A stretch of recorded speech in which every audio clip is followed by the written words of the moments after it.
വറഹ്മത്തുള്ളാഹി വബറകാതുഹു.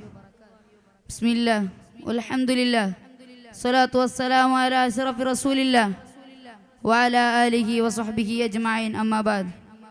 ബഹുമാന ആദരവുകൾ നിറഞ്ഞ ഉസ്താദുമാർ, മറ്റു എൻ്റെ കൂട്ടുകാരെ, കലാവിസ്മയങ്ങൾക്ക് പകിട്ടുകൂട്ടുന്ന ഈദ് റബീന്റെ സുന്ദരവേദിയിൽ പ്രിയപ്പെട്ട ഉമ്മ എന്ന വിഷയത്തിൽ അല്പം സംസാരിച്ച് ഞാൻ നിർത്താം.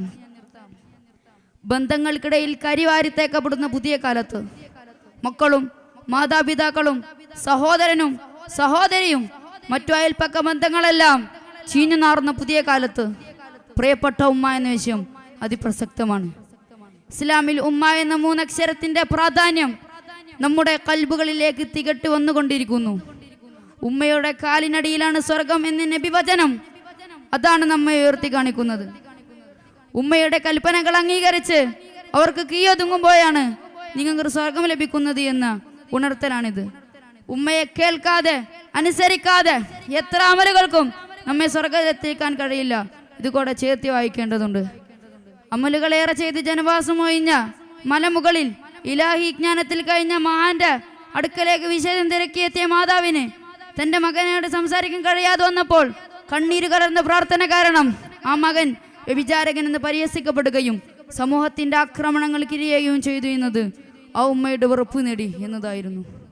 എത്ര ഉയരങ്ങൾ താണ്ടിയാലും ഉമ്മയോടുള്ള കടപ്പാട് നമുക്ക് തീർക്കാനാവില്ല. പ്രായമേറിയ സ്ത്രീയെയും കൊണ്ട് തവാഫ് ചെയ്യുന്ന ഒരാളോട് ഒരു മഹാൻ വിശേഷം തിരിക്കിയ സമയത്ത് അയാൾ പറഞ്ഞു, ഇത് എൻ്റെ ഉമ്മയാണ്. 7 വർഷമായി ഞാൻ ഉമ്മയെ ഏറ്റി നടക്കുന്നു. ഇത് കാരണമായി ഉമ്മയോടുള്ള എൻ്റെ കടപ്പാട് തീരുമോ? അയാളുടെ മറുപടി, 1000 വർഷം നിനക്ക് ആയുസുണ്ടെങ്കിലും ഉമ്മ നിനക്ക് വേണ്ടി സഹിച്ച ഒരു രാത്രിക്ക് സമമാവില്ല എന്നായിരുന്നു. ഒന്നിനുമാവാത്ത കാലത്ത്, നമുക്കൊന്നും അറിയാത്ത കാലത്ത് നമ്മയേറെ കഷ്ടപ്പെട്ട് വളർത്തിയവരാണവർ.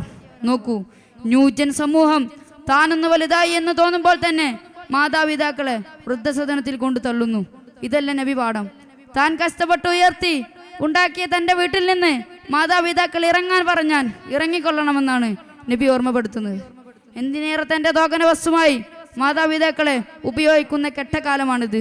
സ്ത്രീ എന്ന നിർവചനം മാത്രമാണ് ഉമ്മ എന്ന പദത്തിനുള്ളൂ എന്ന് അവർ വിലയിരുത്തുന്നു. ഉമ്മ ഇസ്ലാമിൽ വിലമതിക്കാനാവാത്ത സ്ഥാനമാണ്. സമൂഹം ഇത്ര കാലം അങ്ങനെ തന്നെ നിലനിർത്തി. മാതാപിതാക്കൾ എത്ര മോശപ്പെട്ടവരാണെങ്കിലും അവരെ അനുസരിക്കൽ നിർബന്ധമാണ്. ഉമ്മ വിളിച്ചാൽ സുന്നത്ത് നിസ്കാരത്തിലാണെങ്കിൽ പോലും ഉത്തരം നൽകാനാണ് ഉത്തമം. ഇതാണ് ഇസ്ലാമിന്റെ ഭാഷ്യം. ഇതെല്ലാം ഒരുമിക്കുമ്പോഴാണ് ഉമ്മയുടെ പ്രിയപ്പെട്ടതാകുന്നത്. ഉമ്മയുടെ വാക്കുകൾ അനുസരിച്ച് ജീവിക്കാൻ, അവരുടെ കുരുത്തവും പൊരുത്തവും നേടി ജീവിക്കാൻ അല്ലാഹു തആല നമുക്ക് തൗഫീഖ് നൽകുമാറാകട്ടെ. ഇത്രയും പറഞ്ഞുകൊണ്ട് ഞാൻ എൻ്റെ പ്രസംഗം അവസാനിപ്പിക്കുന്നു. വാഖിറു ദഅവാനാ അൽഹംദുലില്ലാഹി റബ്ബിൽ ആലമീൻ. അസ്സലാമു അലൈക്കും വറഹ്മത്തുള്ളാഹി വബറകാതുഹു.